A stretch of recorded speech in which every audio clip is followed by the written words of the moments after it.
पाकिस्तान का ਜਿਹੜਾ ਮਸਲਾ ਹੈ ਇੱਕ ਹੀ ਸੰਗੀਨ ਮਸਲਾ ਹੈ ਅਜੇ ਤੱਕ ਕਿ ਉੱਥੇ ਸਿਸਟਮ ਨੂੰ ਨਹੀਂ ਚੱਲਣ ਦਿੱਤਾ ਜਾ ਰਿਹਾ ਕਿਉਂਕਿ ਸਿਸਟਮ ਜਿੱਥੇ ਨਹੀਂ ਨਾ ਚੱਲਦਾ ਉੱਥੇ ਫਿਰ ਉਹ ਮਸਾਇਲਸਤਾਨ ਬਣ ਜਾਂਦਾ ਕਿਉਂਕਿ ਜਿਨ੍ਹਾਂ ਚੀਜ਼ਾਂ ਨੇ ਉਹ ਮਸਲੇ ਹੱਲ ਕਰਨੇ ਨੇ ਉਹ ਤੁਸੀਂ ਸਾਰੀਆਂ ਮੁਅੱਤਲ ਕਰ ਦਿੱਤੀਆਂ ਨੇ ਉਹਨਾਂ ਨੂੰ ਜੇਲ੍ਹ ਦੀ ਉਮਰ ਕੈਦ ਸੁਣਾ ਦਿੱਤੀ ਹੈ ਜਿਸ ਤਰ੍ਹਾਂ ਆਇਨ ਨੇ ਕਾਨੂੰਨ ਨੇ ਉੱਥੇ ਇੱਕ ਬੰਦੂਕ ਬਰਦਾਰ ਨੇ ਆ ਕੇ ਕਬਜ਼ਾ ਕਰ ਲਿਆ ਉਹਨੇ ਉਹ ਮਫਲੂਜ ਕਰ ਦਿੱਤੀ ਹੈ ਸਾਰੀ ਚੀਜ਼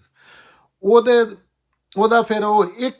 ਇੱਕ ਹੀ ਮਸਲਾ ਹੈ ਪਾਕਿਸਤਾਨ ਨੂੰ ਜੈਸੇ ਵੇਖੀਏ ਉਹਦੀ ਸਰਾਊਂਡਿੰਗ ਵੇਖ ਕੇ ਜ਼ਾਹਿਰ ਹੈ ਉਹ ਪਾਕਿਸਤਾਨ ਜਿਹੜਾ ਪਹਿਲੇ ਸੀ ਮੁਲਕ ਉਹ 3 ਮੁਲਕ ਹੁਣ ਬਣ ਚੁੱਕੇ ਨੇ ਇੰਜ ਨੇ ਜਿਸ ਤਰ੍ਹਾਂ ਇੱਕ ਮਾਂ ਦੇ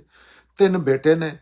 ਤੇ ਉਹ ਲਹਿਦਾ ਹੋ ਗਏ ਨੇ ਔਰ ਉਹਨਾਂ ਦੀ ਕਾਰਕਰਦਗੀ ਸਹੀ ਅਗਲ ਸਾਰਾ ਕੁਝ ਜਿਹੜਾ ਉਹ ਅੱਖਾਂ ਦੇ ਸਾਹਮਣੇ ਨਜ਼ਰ ਆ ਰਿਹਾ ਉਹਦੇ 'ਚ ਇਸ ਤਰ੍ਹਾਂ ਦੀ ਕੋਈ ਚੀਜ਼ ਨਹੀਂ ਕਿ ਇੱਕ ਜਰਮਨੀ ਚਲਾ ਗਿਆ ਜਾਂ ਇੱਕ ਅਮਰੀਕਾ ਚਲਾ ਗਿਆ ਹੈ ਵੀ ਉਹ ਇਕੱਠੇ ਹੀ ਨੇ ਉਹੀ ਜ਼ਮੀਨ ਉਹੀ ਸਾਰਾ ਕੁਝ ਉੱਥੇ ਹੀ ਰਹਿ ਰਹੇ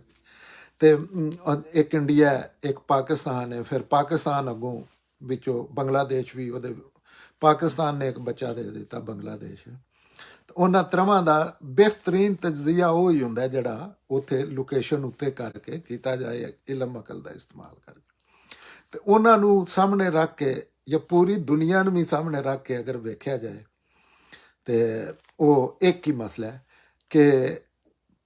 ਪਾਕਿਸਤਾਨ ਦੀ ਜਿਹੜੀ ਫੌਜ ਹੈ